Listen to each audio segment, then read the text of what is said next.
I'm going to be walking you through how to use this platform as well as how to identify EMIC waves. When you first open the project link, you're going to be shown something like this, which is just outlining the task, which is to identify EMIC waves in two different sets of data. So I'm going to be using a different day than you guys are going to be shown, but here we go. First, get onto this landing page of the experiment. You're going to see a big spectrogram on the bottom of your screen as well as a longer stretched out spectrogram on the top. So this bottom spectrogram is showing a zoomed in version of what you're seeing up here, and this is basically serving as a toggle bar.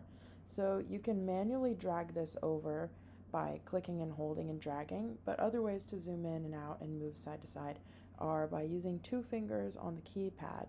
So if you scroll up and down on the keypad, you can zoom in and out of the spectrogram. And if you want to move left to right based off of this top bar, you can just drag your 2 fingers left and right on the keypad. Here on this x-axis of the spectrogram is time, and on the y-axis is frequency. So you can see that this is 24 hours or a day, and it spans from 0 to 4 Hertz, which is where EMIC waves live in frequency ranges. The whole point of this experiment is to use sonification to identify EMIC waves. So I'm just going to play this day for you so you can hear what it will sound like.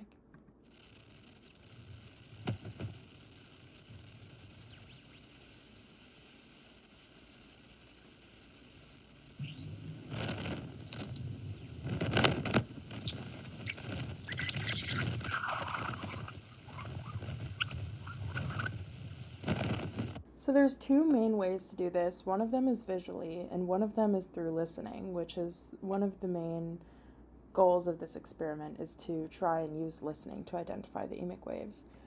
But in a visual sense, I can see that there are some EMIC waves in the spectrogram, and the way I can tell are all of these little bursts of the yellowy light here are basically showing that at this time and this frequency, there's extra power there, which is manifesting in an EMIC wave.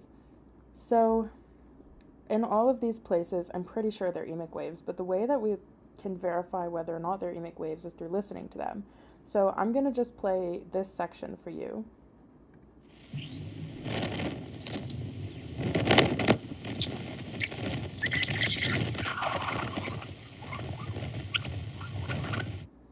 And you may have heard some chirping and bubbly sounds in this section, and those are what the EMIC waves sound like. I also want to highlight that you can stop and start the audio at any time just by hitting the space bar. So those are what the EMIC waves are sounding like. So I want to start with just this one here, and I'll play it again for you so you can really hear it.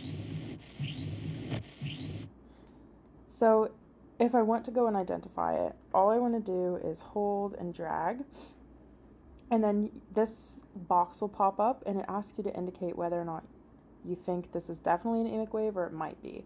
And in this case, I'm fairly certain that this is an EMIC wave. So I'm going to just write here, rising chirping sound, and hit save, and there's your first identification. And if you want to see what you wrote over it, you can hover over the box with your mouse. And you can also expand the box just by dragging and holding.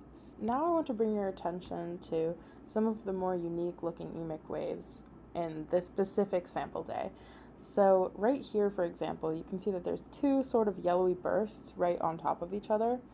And I'll play that for you so you can listen and see if you think that's an EMIC wave. And to me it sounds like one. It still has that characteristic whistly, chirpy sound. So I'm going to go ahead and mark this. And we like to call these where there's 2 EMIC waves on top of each other a harmonic. So if you see something like that in the data that you're looking at, feel free to mark it as such. There's really no limit to how many boxes you make. You can make as many or as few boxes as you'd like. For example, these are all EMIC waves in here, and if I want to just mark this whole section like this as being a section of EMIC waves, I can definitely do that. Otherwise, I can mark them all individually like so. There's a few things in the data that you don't want to be marking as EMIC waves, and we like to call those thumps and spacecraft signals. So I'm going to show you these little spiky yellow things here. are what we would call a thump. So when you hear them, this is what they sound like. They don't really sound like a chirp, and they don't really look like a burst like these do.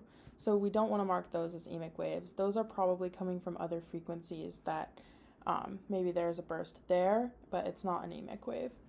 Another thing that could be in the data are these little V-looking shapes, and I'll show you what that sounds like. They're kind of like a little down and then upward sound. So those are spacecraft signals that are just from the satellite that we're getting the data from. So don't mark those as EMIC waves either.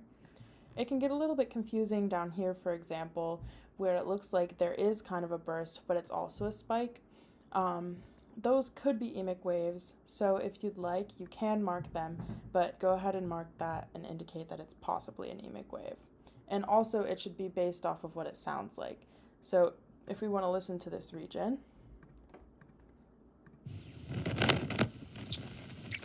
it basically just sounds like a crash. So that's likely not an EMIC wave, although there still are EMIC waves sometimes down in this space, so just be aware of that. Once you feel like you've marked all of the EMIC waves in your couple of days, you can go ahead and hit complete. And on yours, it will bring you to the next set of days.